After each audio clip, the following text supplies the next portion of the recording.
Well, this is actually kind of somewhat related. I know we're working on our segues, but we're Ayo.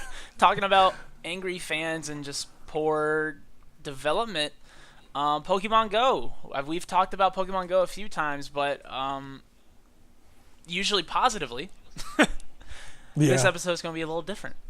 So, just give you some Dun, background. dun, dun. Pokemon Go, wildly popular. I don't need to go into that. Oh, go. I don't. Oh, I oh. don't need to get into that any further. But since then, a lot has gone down. And hindsight is 2020. When this game was about to be released, people who had played Ingress, which was Niantic's original game, Niantic's the developer, Niantic, however you say it. The original game was Ingress. It was the same concept, it just wasn't Pokemon branded. Physically drive around to locations, battles, level up, AR, GPS, blah blah blah, all that. Hey. And when this game was about to, Pokemon Go was about to be released, fans of that game kept saying, "Look, I'm warning you guys. This developer does not respond to the community. They do not listen to the community." And everyone's thinking, "Oh, it's a Pokemon game, Nintendo's first legitimate endeavor into the mobile market, and plus Nintendo and the Pokemon Company are involved. They've got to listen." Right. Niantic is. It comes to be true that Niantic does not respond to criticism, let alone positivity. They don't respond to anything. If you go to reddit.com/r/Pokemon Go, or the Silph Road, SILPH, there are thousands of people suggesting ideas, going in and photoshopping to lay out exactly how it would work, these ideas that they have. And the Silph Road is this group that looks at it from more of like an almost scientific and mathematic perspective, looking at, well, if you find this Pokemon, what's the chance you're going to catch it, how to get this Pokemon, how to evolve that Pokemon. It's actually really interesting that this game can spawn like such a like legitimately scientific community. And I think a lot of it has to do with kind of data mining a bit, but it also just has to do with trial and error, which makes it even better. Because there'll be threads of people, okay, I'll try this, and they come back, well, it didn't work, any suggestions? It's just really cool. There is also some websites being made, most notably Pokevision, where Hey. they were third-party companies, or just individuals, that use the data to show you what Pokemon spawn where. So when you open up this website, you go to like your house, you click it, and it shows that this Pokemon will spawn here, and it will go away in 10 minutes. So that's something. It goes against the design of the game, but it's an option. It's not something that's required. It's a choice if you want to use this website. Yeah. And the reason this became so crucial is that the game, when it first released, had the nearby tracker radar, where the link I'll show you has a good picture of it that kind of shows the radar. It would have the Pokemon come up, and based on the amount of little like duck footsteps below it, showed you how far away it was. Now, a lot of people had a problem, including me from the start, that it showed you the distance, but it didn't show you the direction. So Ooh. from if you had 3 duck feet underneath you, from where you were, you had a 600-meter diameter that it Okay. could be in. That's where people already had an issue with the tracking, or the lack thereof. Right. The game was released in some international markets, and upon that release, there was a bug that caused all the duck feet to be 3 no matter what. So instead Ooh. of reducing as you got closer, it stayed 3 at all times. So not only did you not know the direction, now you didn't know how far it was. You can't find your Pokemon. Right. So the tracking at this point is entirely broken. And this is something that people are emailing Niantic, tweeting, Facebooking. They're just on Google Plus. They're active on Google Plus for some reason. Word. Yeah, and people are just telling them like, "This is an issue. Fix it, please." And this bug was, I mean, it's been a long time that bug existed, and it made the game pretty difficult. Honestly, not having any idea where these things were. And on top of telling them about this bug, they were also sending them their suggestions because the game just came out, and you've got 800 other Pokemon to add people are assuming, okay, they're going to add new features and new Pokemon. Here's how maybe you could do it. Whew. Some shit went down. So, Niantic released an update, and people were not happy because the update description, it said 1, minor performance improvements, 2, minor text fixes. It changes the text of the game. That's all it said. That's all it said. Oh, that sounds about right. What it also did was take out tracking entirely. Oh, and come on. Whatever feature was allowing the third parties to see the data and make these tracking websites, they shut it down. Disabled. Yep. So Pokevision is no more. Now, I haven't had a chance to read it, but the guy who developed Pokevision has since written an open letter to Niantic, and that got a lot of feedback on Reddit. So I have to read that. I encourage you guys to look at it as well. So everybody open your Reddits. Right. With the tracking, the footsteps were already broken, but since they were still there, you were thinking, well, it'll get fixed. What they did, they took out the footsteps, so now they're confirming it won't be fixed because they don't want it to be fixed. That's like, hey, there's a problem with the sink. Yeah, we'll just burn the kitchen down. Right. Yeah, we'll just start drawing water from the well. Turn off the plumbing. It's the same thing. We're good. Yeah. And I saw this was a comment I saw on Reddit. Or actually, no. It was from the developer of Pokevision. He tweeted this. He said, what they've done, they've released Marco Polo, and they've taken out the Polo. So it's just you going, Marco? So wait, I don't get it now. So how do you find? You just walk around and hope it goes like, I think there's Pokemon near here. You just walk around, and like a nomad. I guess the radar, whatever Pokemon's in the top left is closest to you. But again, you don't have the direction. You never had the direction, and you don't have the distance. You had the distance, but that got removed. Tracking is useless now. There's more. But wait, there's more. Oh God, keep going. Do you want to say something real quick? I was just like, so you just like, you have a bike and you just go on a spiral that keeps getting wider? Yeah, I guess so. You find your Pokemon? I guess so. All right. Just to continue on to what this update did, before this update came out, this is a quote from VG247. This is where the article I'm getting all this from. Quote, Niantic CEO John Hank was quick to say he wasn't a fan of the app, referring to Pokevision. And whatever they did in this latest update, Niantic clearly flicked some switches back end that has now denied Pokevision and other services the access they need to function. So this seemed like the CEO was like, no, I don't like that. Turn it off. No. Did the community like it? Does that matter? Apparently not. Because they just went with it. They said, we don't like this. Let's turn it off. No, we're fine. On top of that, so they eliminated the third parties. They did add that you're allowed to change your appearance beyond the first time you make a character, which I've never cared about how my character looks, but I guess some people do. That's bold. Sorry. And then another big thing. Well, they also did some battling balance changes, but I don't care about that, so y'all can read that if you want. It's in this article. So the way the game works, you play the game briefly, correct?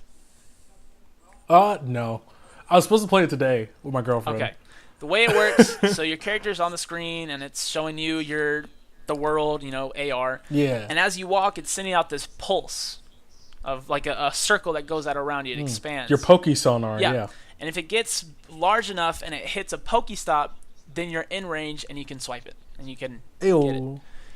This release reduced that range. That pulse used to reach 100 meters and now reaches 70. Boy. So they decrease. They're now forcing you to get closer to Pokestops to access them. I don't know why. I didn't see that as a problem. I didn't feel like, because sometimes even in games, it's like I feel like this map lets me see too much, and I didn't get that with Pokemon Go at all. It felt very it felt natural. Like if you're on a sidewalk, you're still able to reach the other side of the sidewalk plus some. Right. You know? Mm-hmm. So that was the update. And people were pissed. They're going crazy. It took a few days for Niantic to respond. And they hadn't responded to shit before this. The reason they responded, so ironically, so you know this game has microtransactions in it, correct? Correct. And you know that Google Play offers a 24-hour refund, correct? Say what? So people just started refunding the purchases. Oh. And all of a sudden, on Pokemon Go Facebook, trainers, as you may know, we've recently made some changes to Pokemon Go. Hey, buddies. They're here, yeah. We're your best friend. So this came out a few days after the fact. They released this update on August 2nd. And referring to the update, the only thing they put in here is that referring to the radar, what they said is that the way it was implemented was not their original design. It was not what they wanted, which you can respect. You know, if the developer tries something and it's just not what they wanted, you know, take it out, change it. But don't be silent about it. Explain what you're doing. Yeah. Explain why you're doing it. Now, this update also says that there's still international markets that they have yet to expand to, and they're working on it. And at the bottom, they say, we have read your posts and emails, and we hear the frustration from folks in places where we haven't launched yet. We want you to know that we have been working crazy hours to keep the game running as we continue to launch globally. So it seems like from this post, they're acknowledging that they need to work better on the communication. And since then, they seem to have been doing a better job, which is good. Right. But the fact that they even had to be told to be better at communicating. Like, y'all just made like close to $2 million a day. Mm-hmm. And you're working with Nintendo and the Pokemon company, and you've got to be told to like interact with your community? They don't even have like a community manager from what I can tell, because I saw that Facebook post and it was signed by no one. It was just the collective, some dude in the office was just like, so what do you want me to say? And there's also on the Reddit post that was encouraging people, or not encouraging, it was just, you know, coincidentally mentioning the refund policy on Google Play. Mm-hmm. It says that when you report issues, you get an automatic response from Niantic saying, we don't monitor this email. Wow. Which is against Google Play policy. You have to monitor feedback. So they took the time to set up this email to say, we don't monitor this. Hit me up on Twitter. Yeah. At me on Twitter, though. Imagine if a game like League of Legends, right? If they just started, as of now, we will not be looking at our email or social media. You'll get updates when you get them, and they will be what we make them. Our servers are down. Okay. Right. Am I supposed to do something about that? I mean... Why is League of Legends being so passive-aggressive? I don't understand. Right. What do you mean I'm being passive-aggressive? The thing with Pokemon Go, it still has a lot of potential. Like I said, it is still in its very, very, very, very, very, very early stages. Because like I said, they have 800 damn Pokemon to add, along with breeding and person-to-person battling and person-to-person trading. They don't have any of that yet. Yeah. So they have a lot to add. It's just, guys, why do you think you can get away with stuff on the internet? Every episode. Every episode. People are trying to get away with stuff via the internet. Now, this came out today at 1:42 p.m. August 4th. Remember, we started recording at 7:38, ladies and gentlemen.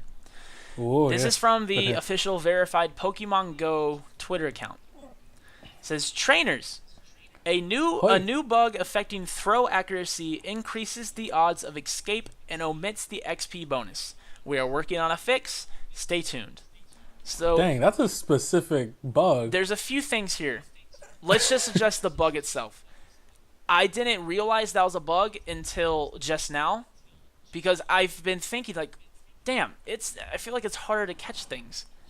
So clearly, I wasn't just imagining this.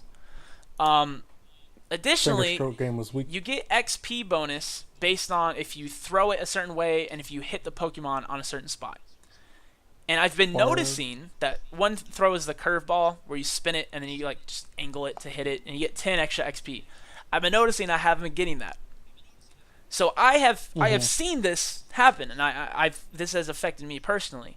That sucks. That's a huge game. Yeah, I got real triggered, dude. This. No, yeah, I'm just imagining a bunch of people in sitting in a circle, being like, I just thought it was me. I thought it was something wrong with me, and that's the reason I couldn't perform. It just makes me feel so much better that there's people like me.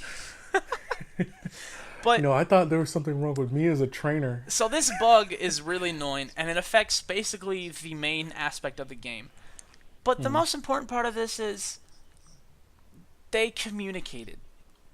And they said, this is a bug, this is not intentional. Because if they hadn't communicated, why would you have a reason to not believe this was not intentional? Like, you could think, oh, for some reason they're now not giving you bonuses for doing that.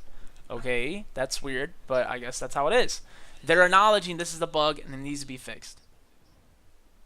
Definitely. Progress. Shout outs to them guys. I mean, it's really hard to tweet. Doing something. It's really hard to watch your Facebook. It's really hard to hire someone to read emails all day. I mean, props, man. Honestly. That's a hard job when you've got $1 billion company overseeing everything you do. You know how hard it is to count all this money? It sucks. So, I do want to add that update. It's not mentioned in here, but it's mentioned on that the Sylph Road subreddit I was talking about. And again, I've noticed this. The fleeing rate for Pokemon has increased, meaning when you throw a Pokeball and you get it in there, but then it escapes like, nah. and it runs away. That has happened much, much, much more to me. And that happened because of the update. So the update increased how often they run away from you. That is something they have yet to acknowledge. Will. Yes. It's not your fault. Don't do this to me, man. It's not your fault. Don't do that. Not you. It's not your fault. Not you, Daniel. It's not your fault. Let it go, man. It's not my fault. It's not my fault. It's not your fault. I think the title of this segment should be "Make Pokemon Go Great Again." I think that's what it's gonna be. It's gonna be Pikachu with an American flag. Yeah. So there's so much potential with this game. How do you even mess any part of this up? He didn't goof. Like I get if there's technical issues. Definitely. Communicate that. Tell us. That's how the greatest relationships fail, man. A lack of communication. They have technical issues? What? What? I mean, when your community has ideas and wants discussion, encourage that. That's the reason Guild Wars 2 is still a thriving community. That game, let me look up when that game came out real quick. Guild Wars 2 release date. Guild Wars 2 came out August 28th, 2012. That community is still very, very active. You know why? Because their subreddit has development team members in it daily, talking to the team, talking to the community. That's why. That's sweet. Because people know that the developers care. It's so simple. It is pretty nice. So that's yet another rant. Don't you just love it? That's what I love the most about our podcast. It's honestly just a series of rants collected together. Been 2 consecutive episodes where I have gone off at Nintendo in some way, one way or another. That's usually how it goes, yeah.